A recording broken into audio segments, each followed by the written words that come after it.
உடனே நீங்கள் குறை இருந்தால் தாராளமாக அவர்கிட்ட சொல்லலாம். பேதுரு இப்படி சொல்கிறாரு, அவர் உங்களை விசாரிக்கிறவராக இருக்கிறபடியால். ஆமாம், யார் சொல்லுங்கள்? அவர் உங்களை. சிலரை விசாரிக்கிறதுக்கு நான் பயப்படுவேன், ஏன்னா லிஸ்ட்டு பெருசாக கொண்டு வந்து இறக்கிடுவாங்க. ஆமாம், அதனால் ஆத்தாடி அப்படின்னு சொல்லி இந்த சைடு திரும்பி போயிடுவோம். ஆனால் அவர்கிட்ட சொல்லுங்கள், அவர் உங்களை விசாரிக்கிறவராக இருக்கிறபடியால் உங்கள் கவலையெல்லாம் நீங்கள் சுமக்காம மண்டையில் போட்டு குழப்பாம சொல்லுங்கள், அவர் மீது வைத்து விட்டு. ஆமாம், நல்ல கையை கழுவிட்டு கையை தட்டிட்டு உதறிட்டு, ஆமாம், அவர் எல்லாம் பார்த்து கொள்வார்னு விசுவாசத்தோடு செல்லுங்கள். அவர் உங்கள் கவலைகளை கேட்கிறவர் மட்டுமல்ல, உங்கள் பிரச்சனைகளுக்கு முடிவு கட்டுகிறவர், முடித்து வைக்கிறவர். ஆமென். ஆமா, அவரு நீங்க கவலையா இருந்தா அவர் கவலைப்படுவார். அவருக்கு நீங்க கவலையா இருந்தா அவருக்கு கவலை. ஏன்? கவலை உங்க சரீரத்தை பாதிக்கும் அப்படின்னு அவருக்கு கவலை. உங்களுக்கு என்ன கவலை?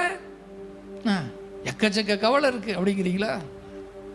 நான் பேசுறது எத்தனை பேருக்கு புரியுது? நீங்க கவலையா இருந்தா அவரு கவலைப்படுறாரு. எது கவலைப்படுறாரு?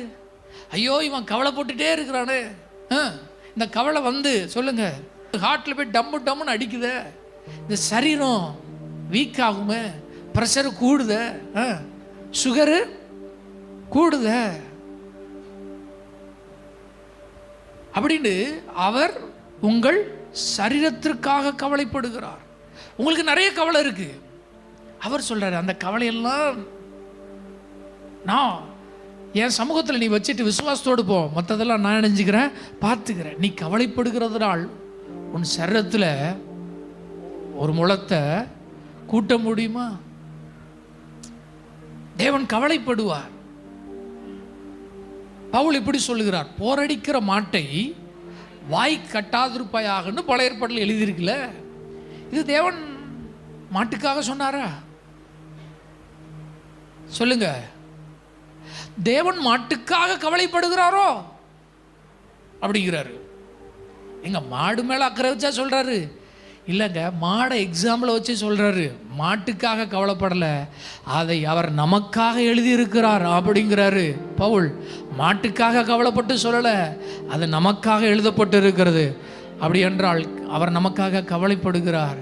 எதுக்காக கவலைப்படுறாருன்னா, நீங்கள் கவலையாக இருக்கீங்கன்னு கவலைப்படுறாரு. நீங்கள் ஆவிக்குரிய வாழ்க்கையில் மட்டுமல்ல, ஆமாம், உங்கள் ஆவி நல்லா இருக்கணும்னு விரும்புவார், உங்கள் ஆத்துமா நல்லா இருக்குன்னு விரும்புகிறாரு. அதை விட உங்கள் சரீரம் நல்லா இருக்கணும்னு விரும்புகிறாரு. ஆமாம், அவருக்கு உங்கள் சரீரம் தேவை. ஏனென்றால் அதிலே தான் அவர் வாசம் பண்ணி, அதிலே தான் தேவன் எழுந்தருளி, அதை கொண்டு தான் பலத்த காரியங்களை செய்து, அதை கொண்டு ஊழியத்தை செய்து, அதை கொண்டு அநேகருடைய விளக்கை ஏற்றி அநேக காரியங்களை செய்து முடிக்க உங்கள் சரீரம் தேவை.